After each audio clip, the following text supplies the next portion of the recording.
Hindi. Nagbablog ako. Okay po, sin-update natin tong itong bagong palengke. Mahaba na, semento? Di pa.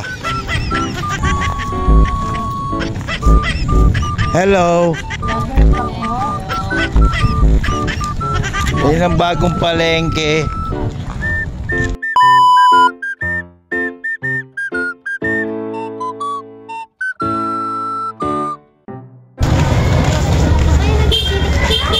Hindi. Nagbablog ako.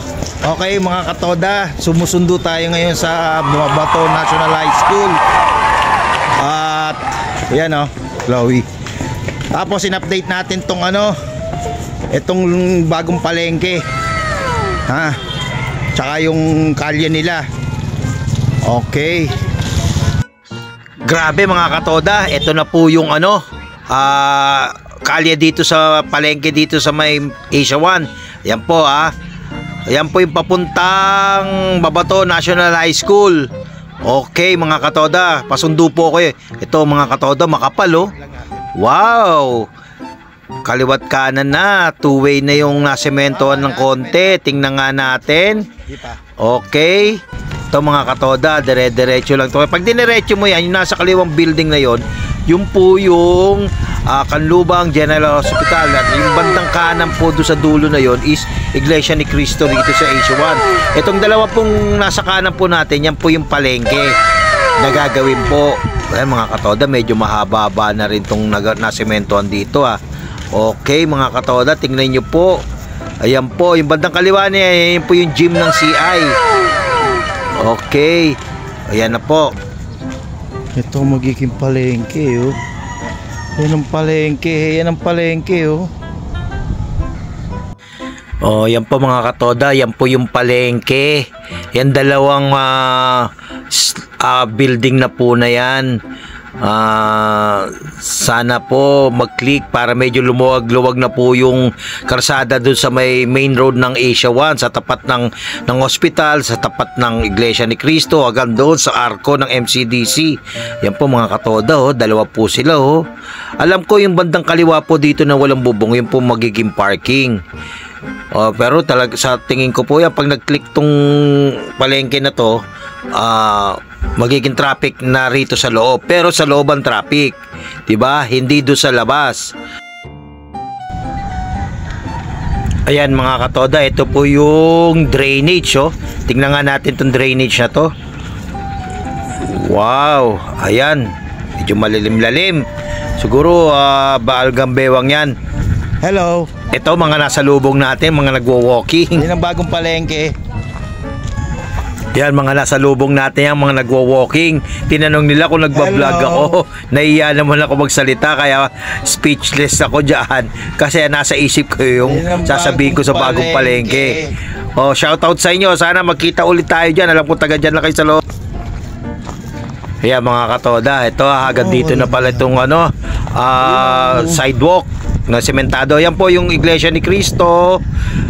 Kung familiar kayo rito sa Asia 1, Iglesia ni Cristo, yan po sana magiging parking yata yan. Yan po yung bagong palengke. Mahaba pala, dalawa palang bubong yun.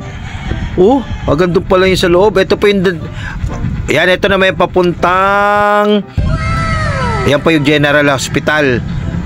Yan, Calamba General Hospital. Yan po yung gym ng Calamba Institute Canlubang. Okay, sementado na rin hanggang doon Ang di na lang sementado rito yung drainage hanggang doon sa hospital. Sana ayan po. Yan, yung drainage na yan hanggang doon sa hospital. Mga katoda, tingnan nyo po Maski yung sa kanan rin po yan, hanggang doon sa Iglesia ni Cristo, may drainage rin yan, dalawaan rin yan. Hindi ko lang alam kung saan sila pupunta doon, kung saan ang outlet nila pagdating doon sa baba, kasi mas mataas tong lugar na to Ayan, papunta doon yung Alphamart ng Asia 1, Alphamart yun. Yung dulo na yan, kanan CI, yung kaliwa Alphamart. Okay, diretso naman dito, papabalik na tayo sa may mga estudyante to ng mga Mabato National High School. Mga katoda, uwi na? Uwi na po. Diyos, December, pwede na itong December. Yan mga katoda, yan. Pag diniretso mo yan, yung kaliwa, yun yung palengke. Pag diniretso mo yung kaliwa, papuntang Mabato, yung kanan papuntang Sea Oil, gasoline station ng Sea Oil. Okay? Oh, may bakal oh. May bakal ang tugtungan.